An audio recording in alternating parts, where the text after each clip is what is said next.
Até agora, o Governo tem-se desdobrado em explicações contraditórias e continua, entretanto, por esclarecer o destino dos 83 milhões de euros que estavam previstos para a linha circular do metro de Lisboa, chumbada no debate do Orçamento do Estado. O Ministro do Ambiente foi o primeiro, e agora o último, a espalhar a ideia de que serão perdidos mais de 80 milhões em fundos comunitários. É completamente impossível, ao tempo a que estamos do final do quadro comunitário de apoio, em poder fazer um outro projeto com esta dimensão, moramente na área metropolitana de Lisboa, moramente na expansão do metro de Lisboa. Dois outros ministros vieram, entretanto, dizer o contrário. Seguramente, noutros projetos, noutras áreas, poderemos ir tentar não desperdiçar recursos. A seguir, juntou-se o Ministro do Planeamento a garantir que o dinheiro europeu para a linha circular do metro de Lisboa não ficará por usar.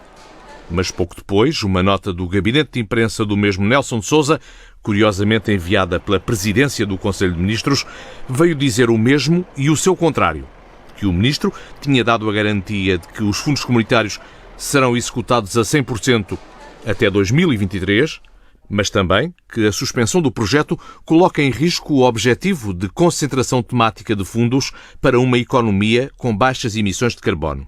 O eixo 1 do POCUR, do programa que é gerido pelo Ministério do Ambiente, concentra uma parcela significativa dos investimentos a que Portugal está obrigado para a redução das emissões atmosféricas dos gases carbónicos e, portanto, não pode sair dali para mais lado algum.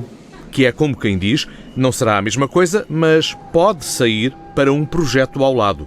Isto se acreditarmos noutras palavras do mesmo ministro há uma semana.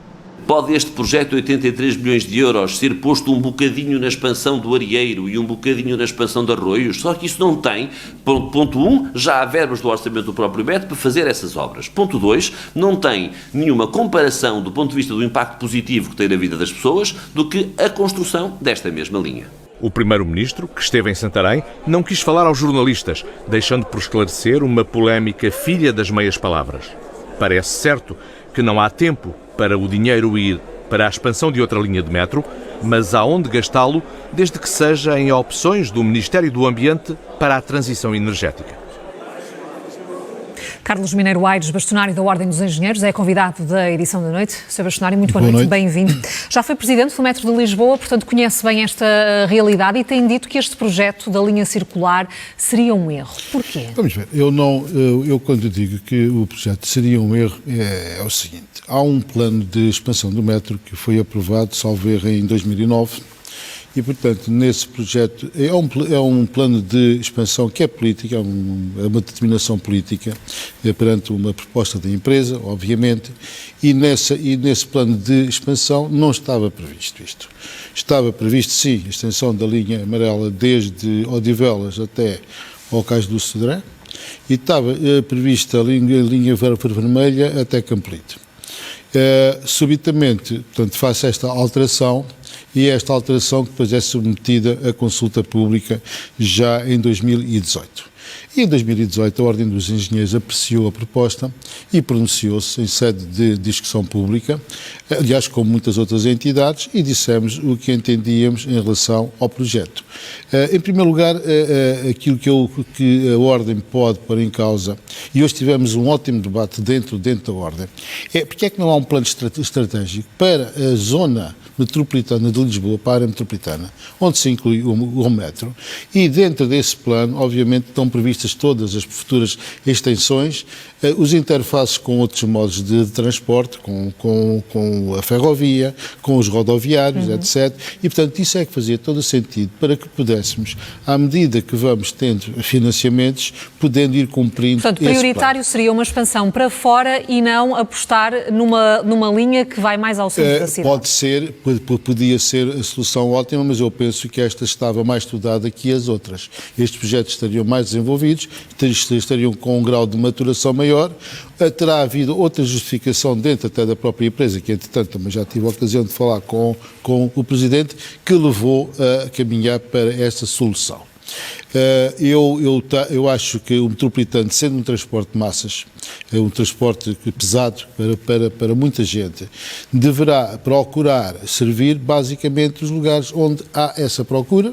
Nesta linha a procura é anunciada e está feita, mas eu também acho que há muitas zonas periféricas que neste momento não são servidas por transportes destes e que necessitariam de o ser. Então, no seu entender, o que é que levou a optar por esta linha circular? Obviamente que foi uma decisão da empresa, conjuntamente com uma decisão política, porque a empresa tem uma tutela. Mas que tem interesses por trás? Não, interesse eu não vejo interesse. Eu já ouvi dizer que até haveria negócios imobiliários por trás, etc. Por amor de Deus, isso são crimes que, a serem entendidos, são casos de polícia e deviam ser objeto. Não é isso que está em causa. O que está aqui em causa são decisões da cidade, obviamente são cruzadas com interesses políticos, com da própria Câmara e com a própria empresa e, portanto, conduziu a isto. Agora, o que eu lamento, eu não gosto muito de falar sobre questões políticas, é deixar-se avançar as coisas a um ponto. Repare, fazer um concurso destes custa muito às empresas. São muitas horas investidas, são muitas pessoas a trabalhar.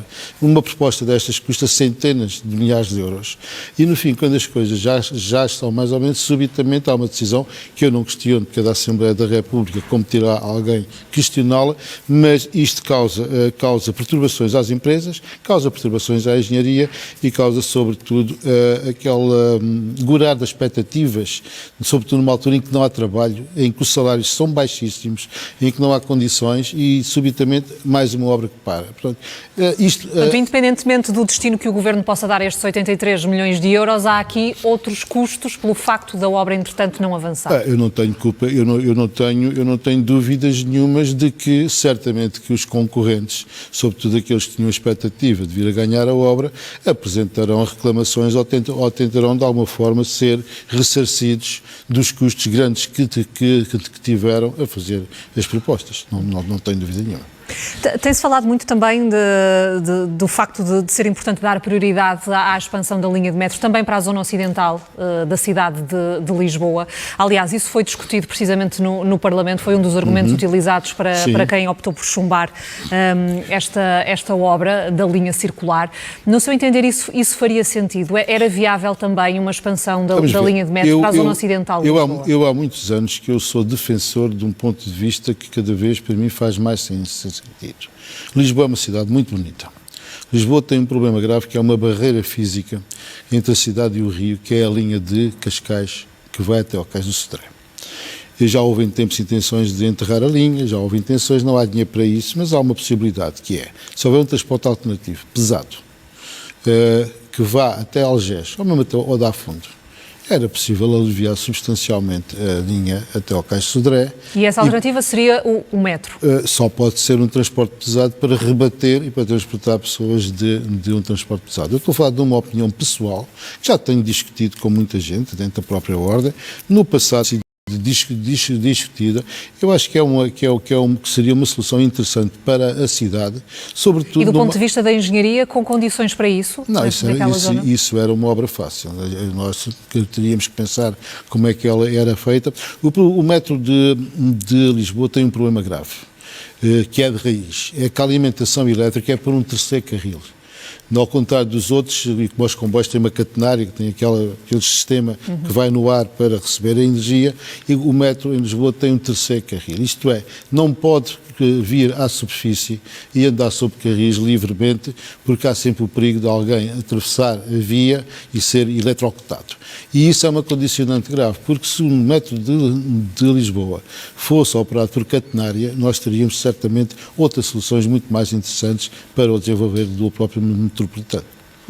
Sr. Bastonário, eu queria ainda fazer-lhe uma pergunta sobre um outro tema, porque hoje ficamos a saber que, eventualmente, o plano da ferrovia, o plano Ferrovia 2020, se calhar já não é até 2020, pode ser até 2023, porque o Governo apenas cumpriu ainda uma pequena parte de todas as obras que estavam previstas. Isso significa o quê para o desenvolvimento do sistema de transportes do país? Vamos ver. 12% das obras, salvo erro, e 11% do valor financeiro que estava previsto ser consumido até 2020 e que agora se aponta para dezembro de 23, que é exatamente o limite deste fundo 2020 e, portanto, quer dizer que está-se a esticar tudo até aos limites, o que significa, no meu ponto de vista, que haverá um risco de perder uma parte destes financiamentos. Nós temos um problema grave. Nós não temos empresas em Portugal, as empresas foram destruídas depois de 2009 com a crise, não temos engenheiros, não temos equipamentos em Portugal, neste momento não temos equipamentos. Eu tive aquelas imagens a fazer um hospital na China, havia mais equipamentos ali concentrados do que há no país todo. E, portanto, houve um destruir de toda a indústria da construção civil. Por outro lado, os salários não têm atratividade nenhuma, deixaram o país 325 mil pessoas, fecharam 60 mil empresas e, portanto, nós temos aqui um panorama. Das 25 grandes que havia, hoje restarão 2 e emergiu mais outra. Portanto, nós temos neste momento uma capacidade de fazer obra muito pequena e, sobretudo, falta de engenheiros e falta de atratividade para isto. E o resultado está aqui à vista. O Estado deixou-se enfraquecer, o Estado não tem capacidade de resposta e depois estas coisas acontecem. Por outro lado, os fundos comunitários também têm uma perversidade. Os fundos comunitários têm uma componente nacional. Isto é, dão-nos uma parte e a gente tem que dar a outra para complementar quando se vai a pagar. Também houve dificuldades durante estes anos em arranjar a contrapartida nacional do financiamento para complementar os fundos comunitários e tudo isto criou um atraso aqui. Nós vamos entrar num novo plano de investimentos, que é o 2030.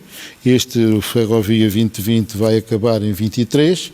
Esperemos que, eu já tenho manifestado essa questão, até no próprio Conselho Superior de Obras Públicas, que está na altura de nós fazermos uma coisa importante, que é planear, saber exatamente quando vai começar o quê, como é que vamos fazer e com que meios humanos e materiais e, sobretudo, ter uma questão importante é de quando se planeia para seguir o plano e haver uma monitorização pública, haver acesso público à informação toda para que as pessoas possam estar informadas e ir a um site e ver como é que as coisas estão a correr e como é que as expectativas que foram criadas estão a ser cumpridas ou não. Numa sociedade moderna é o mínimo que nós podemos pedir. Portanto, planeamento e monitorização da execução também dos projetos. Exatamente. Sr. Bastonário, obrigada pela presença. Nada, muito obrigado. Sim, muito obrigado.